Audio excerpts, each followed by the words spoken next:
এই পৃথিবীর জমিন আল্লাহ যখন কাউকে জিরো থেকে হিরো বানায়, চাওয়ালা থেকে প্রধানমন্ত্রী বানায়, আর মুসলমান জবাই করে। কথা বলে না কেন ভাই? বাংলাদেশে ডক্টর জাকির নায়েক আসবে, ভারতের টেনশন আসবে, আমাদের দেশে আর টেনশন করে ভারতের লোকেরা। কথা বলে না কেন? অনেক উদ্বেগ, তারা বিভ্রান্তিকর বক্তব্য ছড়াচ্ছে যে ডক্টর জাকির নায়েক আসলেই বাংলাদেশে গ্রেফতার করা হবে। কতই সহজ। বাংলাদেশের মানুষকে তো চেনেন না, ধুতি নিয়ে যাইতে পারবেন না। কথা বলে না? বাংলাদেশে ডক্টর জাকির নায়েক আসবে, তাকে প্রায় 1 মাসের এদেশে সফর করার অনুমতি দেওয়া হয়েছে। বিভিন্ন জায়গায় তিনি বিভিন্ন প্রোগ্রামে অংশগ্রহণ করবেন ইনশাআল্লাহ। একজন দিনের দায়ী, সারা দেশে সারা পৃথিবীতে যার পরিচয় পরিচিতি আছে। ভারতের তার বক্তব্যের শুনে অসংখ্য মানুষ কালেমা পড়ে মুসলমান হয়েছেন। সেই মানুষটা যদি এই দেশে আসে, আমাদের কোনো সমস্যা আছে ভাই? আমরা মুসলিম হিসাবে খুশি, তাকে ধন্যবাদ জানাই। ডক্টর জাকির নায়েককে আমরা সাদরে গ্রহণ করব, লাল গালিচার সংবর্ধনা দেব। কথা বলা ঠিক না? আর এই দেশে যদি কোনো কারণে কোন ষড়যন্ত্র বা বিতর্কের কারণে যদি ডক্টর জাকির নায়েক বাংলাদেশে আসতে পারে, তাহলে বুঝে নেবেন বর্তমান সরকারে যারা আছে এদের ভিতরে ভারতের দালাল আছে। উনি আসবেন, সমস্যা কি? মুসলিম একটা দেশে একজন দায়ী আসতে পারবেন। ডক্টর জাকির নায়েকের অসংখ্য লেকচার আপনারা শুনেছেন, আলোচনা শুনেছেন। ভালো লাগে না? ভালো লাগে না? চমৎকার কথা বলেন। ভারত সরকার তার টিভি চ্যানেল বন্ধ করে দিয়েছেন, তাকেও দেশ থেকে বিতাড়িত করেছেন। এখন তিনি বিভিন্ন দেশ সফর করেন, বিভিন্ন দেশে থাকেন। আলহামদুলিল্লাহ, আমাদের দেশও আসবেন তারই ধারাবাহিকতায়। আলহামদুলিল্লাহ, আমরা গ্রহণ করবো। উনি আসবেন, ঘুরিয়ে ফিরে চলে যাবেন, সমস্যাটা কোথায়? এটা ভারতের মাথা ব্যথা দরকার আছে? আমাদের দেশে আমরা ডক্টর জাকির নায়েককে নিয়ে আসবো নাকি খানায় খাবার ইমামকে নিয়ে আসবো, সেটা ভারতের কাছ থেকে শোনা লাগবে। ভারতের কথা আমরা চলি, এজন্য আমরা বলেছি আমরা বারবার রক্ত দিয়ে দেশকে স্বাধীন করেছি।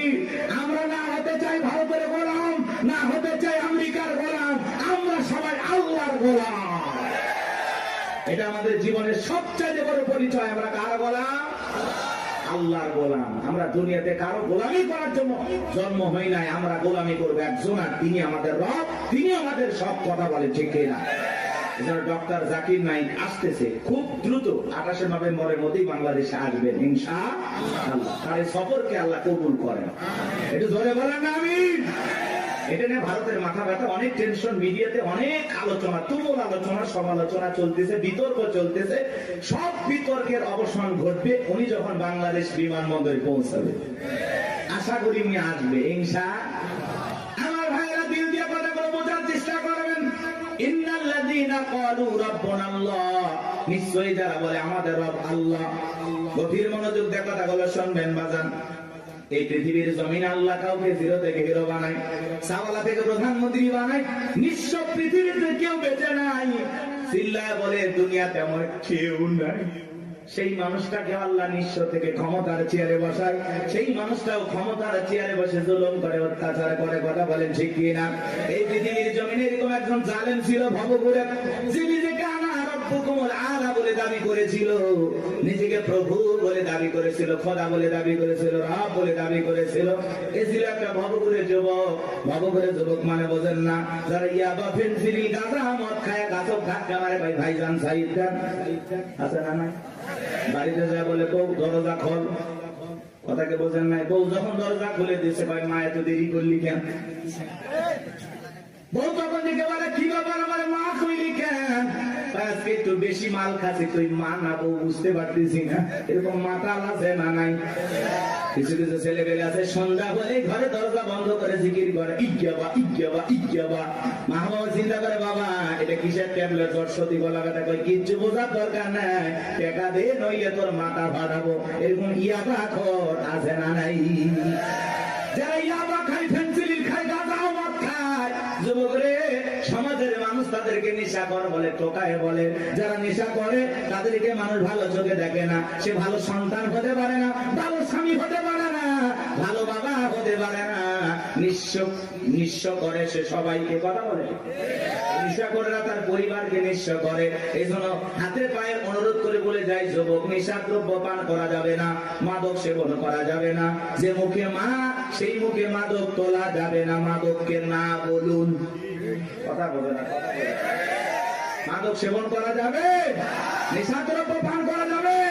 যারা মদ পান করবে এদের জন্য জান্নাত হালাল না হারাম? ওদের জন্য জান্নাত হারাম হয়ে যায়। জান্নাত যদি হারাম হয়ে যাবেন কোথায়? এই জন্য আমরা দুনিয়াতে নিজেরাই মদ আল্লাহ তাআলা হারাম করে দিয়েছেন, আমি আমার উপরে এটা হারাম মানবো যে না আল্লাহ হারাম করে দিয়েছেন, এই মদকে আমি স্পর্শ করব না, আমি জান্নাতে যাই শরাব পান করব। শরাবের ঝর্ণা আছে, সুবহানাল্লাহ কম, মধুর ঝর্ণা, দুধের ঝর্ণা, পানির ঝর্ণা, শরাবের ঝর্ণা, হাতের স্পর্শ ছাড়া কি কাজ করতেছে। সুবহানাল্লাহ, জান্নাত যে কত সুখের জায়গা কেমনে বোঝাবো, ও কল্পনা করা যায় না। আল্লাহ এত সুন্দর করে জান্নাত বানাইছে, সুবহানাল্লাহ বলেন। কষ্ট হচ্ছে আপনাদের? তাহলে এই যুবক নেশাদ্রব্য পান করা যাবে? যাবে? এগুলো আজে বাজে ফালতু জিনিস না খাইয়া, ওই ইয়াবা ফেন্সিডিল না খাই, ওই টাকাটা জমায়া বউকে মাসে একটা করে 3 পিস উপহার দাও। কিছু না পাইলে অন্তত 12টা মাসে 12টা বছর খাইবা। কথা কোন ঠিক কি না? হ্যাঁ, আলামিন ভাইয়ের কাছ থেকে যদি সুন্দর একটা শাড়ি দিতে পারতো, কথাই নাই। মেয়েরা সবচেয়ে পছন্দ করে কোন কালারের শাড়ি জানো? নীল কালারের শাড়ি। কথা কয় না? হ্যাঁ, নীল কালারের শাড়ি বউরে কিনে দেবেন, যদি আপনার বউ বেজার হয় টাকা আমি দেব। কথা কয় না? কথা কয় না? এই কালারটা মেয়েরা সবচেয়ে চয়েস করে বেশি। যদি পারেন আলামিন ভাইয়ের সাথে যোগাযোগ করে একটা শাড়ি খালি দিয়ে দেখেন, ওই দিন বইয়ের ব্যবহার দেখে সারা জীবন আপনার মনে থাকবে। কথা বলে ঠিক না? এই জন্য আজে বাজে জিনিস না খাইয়া ওই টাকা জমায়া বউ বাচ্চার কাপড় কিনে দেবো, ওদের মুখে হাসি ফোটাবো ইনশাআল্লাহ। কোন কোন যুবক আছো মাদক দ্রব্য স্পর্শ করবা না, মাদক নিজের উপরে হারাম করবা, হাত করো, জীবনে কোনোদিন স্পর্শ করবো না ইনশাআল্লাহ। আজকের এই জান্নাতের বাগান থেকে ওয়াদা দিলাম যে আল্লাহ আমরা জীবনে কোনোদিন নিশাদ্রব্য স্পর্শ করবো না। দয়া করে তোমার জান্নাতের শরাবের নহরটা একটু আমার জন্য বরাদ্দ রাখো। এটা ধরে কর না আমি হাত নামান আমার ভাইয়েরা। এই ফিরাউন ছিল একটা ভবঘুরে যুবক, এর নাম ছিল কাবুস, বলকে বলা হতো। কিত্তিদের তরফ থেকে নাম ছিল রামসিস। মিশরের বাদশাহর পুরোবাদী নাম হলো ফিরাউন। সংক্ষিপ্ত ঘটনা 2-1 মিনিটে বলে সামনের দিকে যাবো জানবো আমার। এই চলে গেল সর্বপ্রথম মিশরে যাওয়ার পরে বাজান সর্বপ্রথম হলো তরমুজের ক্ষেতের লেবার। কিছুদিন লিবারি করলেন, ওই দেশের সরকারি গোরস্থানের দারোয়ান লাগবে। ঢোলপিটায় খবর দেওয়া হলো, হাজার হাজার মানুষ লাইনের করতে হয়ে গেছে গোরস্থানের দারোয়ান হওয়ার জন্য। 1-2 জন ইন্টারভিউ দিতে দিতে যখন ফেরাউনের পালা, ডেকে বলে বাদশাহ খুব বড় আসামে বিদেশ থেকে আপনার কাছে এসেছি, যদি চাকরিটা দেন উপকৃত হব। এমন ভাবে কথাগুলো উপস্থাপন করলেন, বাদশার মায়া লাগে গেল। বলে আপনার সাথে ভালো মানুষ মিশর আর কেউ নাই, বুক করা আসামে বিদেশ থেকে আসছি, পরিবার পরিজন আছে, দয়া করে যদি চাকরিটা দেন সারা জীবন আপনার প্রতি কৃতজ্ঞ থাকবো। এমন ভাবে কথাগুলো বললেন, কথা আছে দুষ্ট লোকের মিষ্টি কথা। বাদশার ভালো লেগে গেল। বাদশা ডেকে বলে ইন্টারভিউ বন্ধ করো, এই কাবুস নামের ছেলেটাকে মিশরের সরকারি গোরস্থানের দারোয়ানের চাকরিটা দেওয়া হলো। এইবার সরকারি গোরস্থানের দারোয়ানের চাকরি পাওয়ার পর ফেরাউন চিন্তা করে বাদশা প্রতি মাসে বেতন দিবে, ঠিক আছে, কিন্তু এই টাকা দিয়ে চলবে না, আমার সাইড ইনকাম করা দরকার। এইবার যারা লাশ দাফন করতে আসে ওদেরকে ডেকে বলে, শোনো, লাশ প্রতি একটা করে দিরহাম যদি দাও লাশ দাফন করতে দেবো, না হলে লাশ দাফন করতে দেবো না। জনগণ টেনশনে পড়ে গেল, একটা দিরহামের জন্য বাদশার দরবার বিচার নিয়ে যাব, লাশ পয়সা বলে শেষ হয়ে যাবে, যদি পাই 1 টাকাই ছেলেটাই পাক। এই কথা ভেবে জনগণ একটা করে দিরহাম ফেরাউনকে দেওয়া শুরু করলো। আপনারা বলেন তো বাংলাদেশের মানুষের নাম কি? ঘুষ। ঘুষ 1 টাকা হইলে ওটা কি? ঘুষ। এটা কিন্তু বাংলাদেশে আছে আছে আছে। শোনো এই দেশ যারা গল্প করি, দেশটা মনে হয় স্বপ্ন পুরি, শুধু কর ঘুষ কর মদ কর জুয়া কর, হেতায় আছে ভুরি ভুরি, হেতায় আছে ভুরি ভুরি। এ দেশে অসৎ কামাই কেউ করে না, তবে ঘুষের টাকা পেলে কেউ তো ছাড়ে না। টেবিলের নিচ দিয়ে হাত বাড়িয়ে কালো টাকাটা নেই সারিয়ে, টেবিলের নিচ দিয়ে হাত বাড়িয়ে কালো টাকাটা নেই সারিয়ে, করছে ওরা বড় দেশের চুরি, করছে ওরা বড় দেশের চুরি, শোনো এদের তার গল্প করি। আছে না নাই? আমার ভাইয়েরা একটা করে দিরহাম জনগণ দেওয়া শুরু করলো। আল্লাহ রাব্বুল আলামিন ওই সময় একটা মহামারী দিল। 2020 সালে আল্লাহ তাআলা আমাদেরকে একটা মহামারী দিয়েছিলেন, ধরো না ছুঁয়ো না, নাম হলো করোনা। করোনা রোগে আক্রান্ত হয়ে বাবা মারা গেছে, ছেলে বাবার লাশটাও দেখতে যায় নাই, বাবার কবরে মাটিও দেয় নাই, বাবার সম্পত্তি ভালো লাগে, মৃত বাবার লাশকে বোঝা মনে হয়। কথা বলে। মায়ের করোনা হয়েছে, জঙ্গলে ফেলা আসছে, বন্ধুর করোনা হয়েছে, বন্ধু দেখতে যায় নাই, ভাইয়ের করোনা হয়েছে, ভাই দেখতে যায় নাই, স্বামীর করোনা হয়েছে, স্ত্রীর কাছে যায় নাই, খাবারের প্লেটটা সাজায় লম্বা একটা বাঁশের লাঠি দিয়ে আস্তে করে স্বামীর ঘরে খাবার ঢোকায় দিয়েছে। কথা বলেন। স্বামী যখন সুস্থ হয়েছে, বিবি কাছে ডাকে বলে, জোসনার বাপ, আমি তোমার কত ভালোবাসি তুমি জানো না। শাড়িটা দিয়ে সুন্দর করে মুখটা মোছায় দিতেছে, আর ডেকে বলে, জোসনার বাপ, তাহাজ্জুদ পড়ে পড়ে তোমার জন্য দোয়া করেছি, আল্লাহ আমার জোসনার বাপের হায়াত বাড়ায় দাও। স্বামী মনে মনে হাসে আর বলে, বিবি রে, তুই যে আমার কত ভালোবাসিস, আমার বোঝা হয়ে গেছে।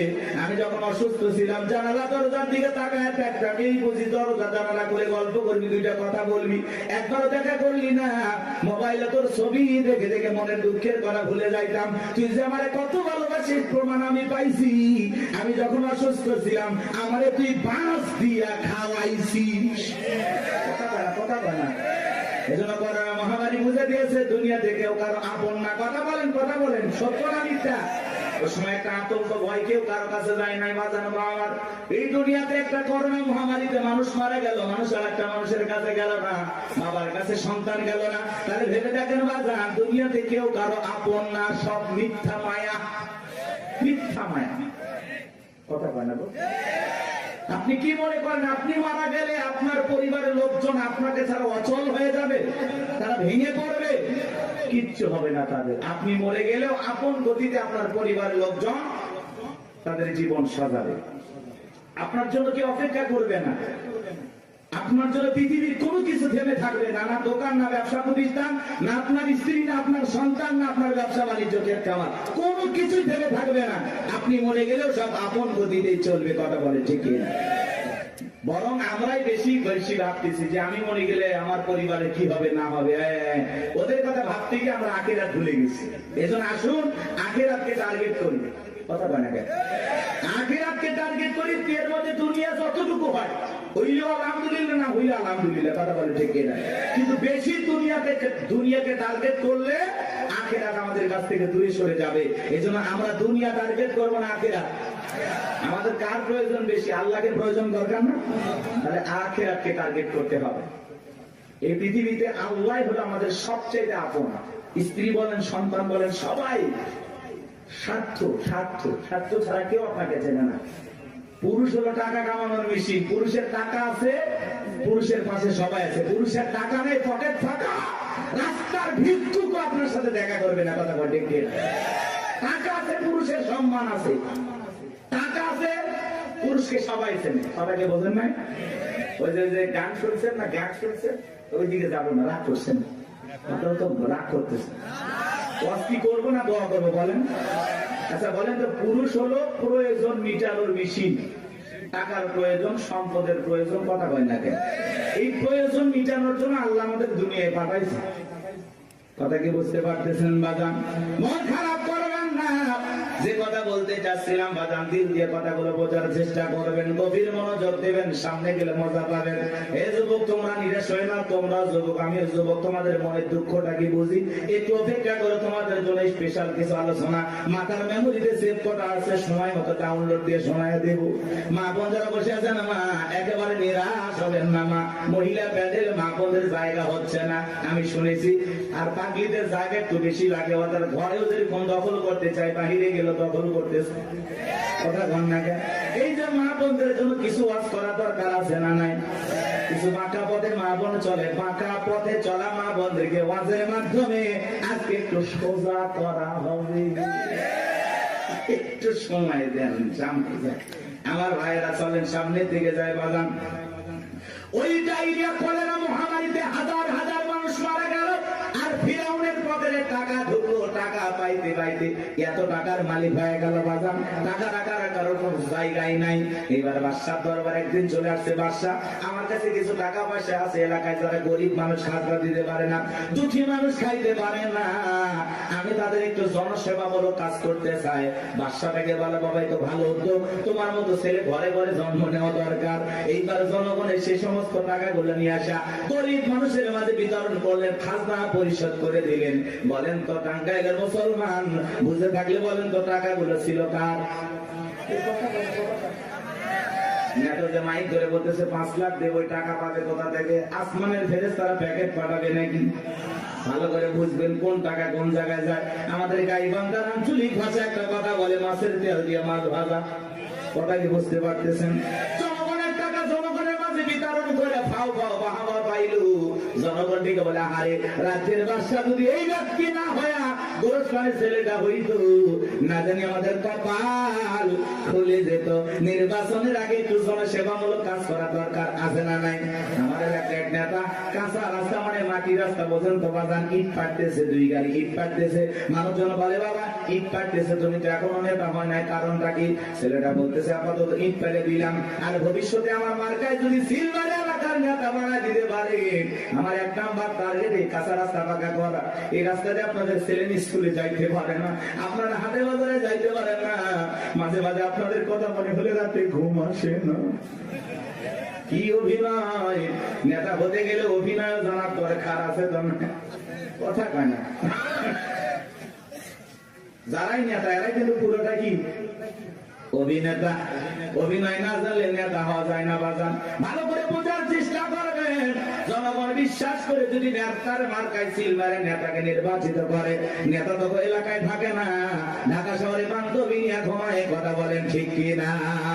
মার্কা থাকে যে কয়দিন, নেতার আনা গোনা সে কয়দিন। আমরাও জনগণ কম খারাপ না। 1.5 টাকার বিড়ি আর 3 টাকার চা খায় কি স্লোগান? বল্টু ভাইয়ের চরিত্র ফুলের মতো পবিত্র। নামাজ পড়া কক্ষ কাজা খাই 5 ওয়াক্ত কমসুরিতে বাঁকা ভক্ত। শয়তানের 1 নাম্বার ভক্ত।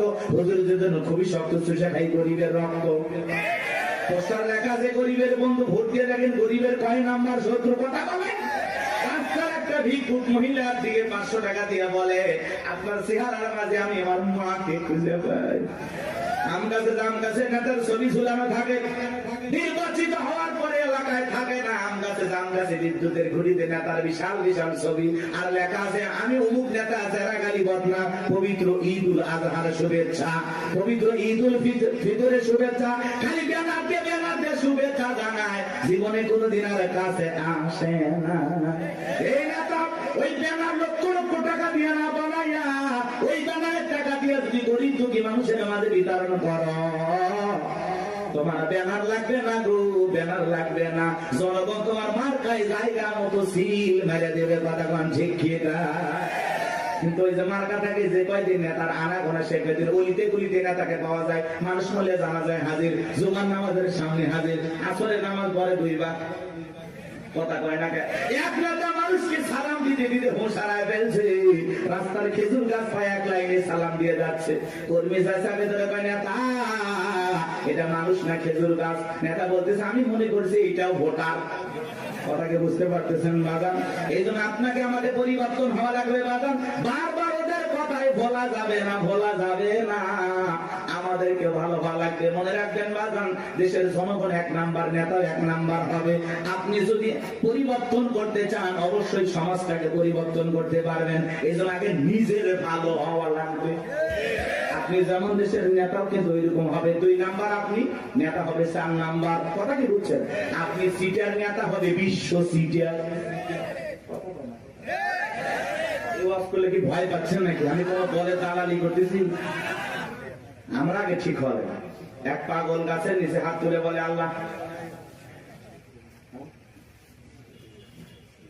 আরে হারাক তো মানুষ বেড়ে গেছে, 2-4 জন হারিয়ে গেলে কি হবে? পরে খুঁজবো ওই মা কি মা একদমই শুরু করছে নাকি? বাচ্চা নিয়ে আসে,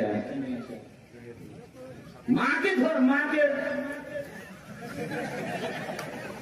বাচ্চা হারায় যায়, মা কইতে পারবে না, মা না থাকি। বাচ্চাকে কন্ট্রোল করবেন না, এ বাবা জাহিদ, এ তোমার মা কান্না করে, আসো বাবু আসো। সাতুটিয়ে বাড়ি ও